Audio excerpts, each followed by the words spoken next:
Because we're the only country that can project power in that part of the world the way we're doing now. We're the only ones that can do it, and we're going to do it as a favor to the world. Understand this.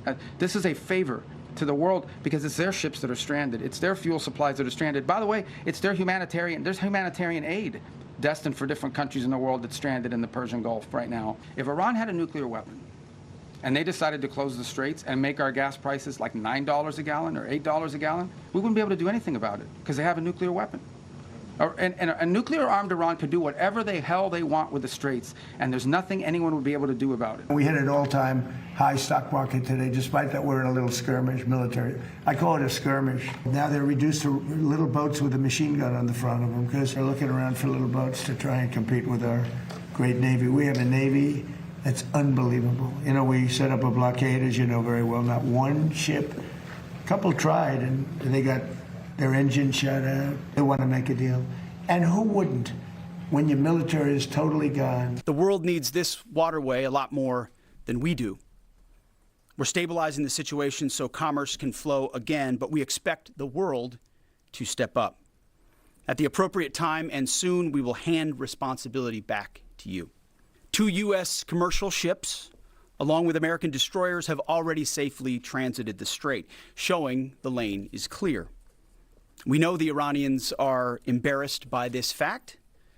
They said they control the strait. They do not.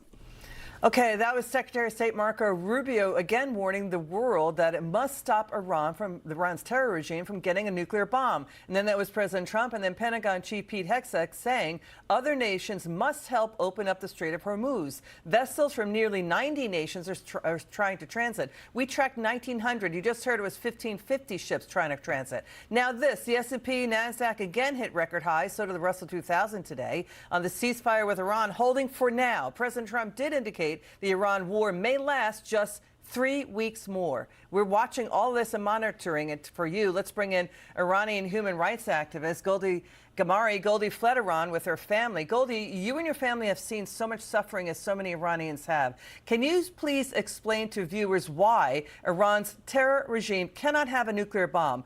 This is graphic. I want to report to warn the viewer.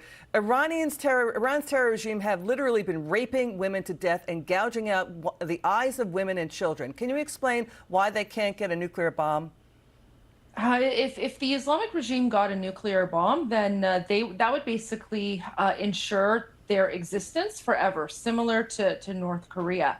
Not only would this be detrimental for the Iranian people who have been held hostage by this demonic regime for the last 47 years, but what this would do is the Islamic regime would then use their nuclear bombs to hold the rest of the world hostage. If you think what's happening in the Persian Gulf, in the Strait of Hormuz, is bad right now, imagine what it would be like if the regime had nuclear capability, because then no one could stop them, and we would see the price of oil rise to $300, $400 a barrel. So yeah, that's a good point. President Trump is absolutely right. Goldie, what do you make of Mideast nations along the Persian Gulf now fighting back against Iran? The UAE and Israel officially announced a new strategic defense alliance, plus Syria issued a strong condemnation of the Iranian terror regime.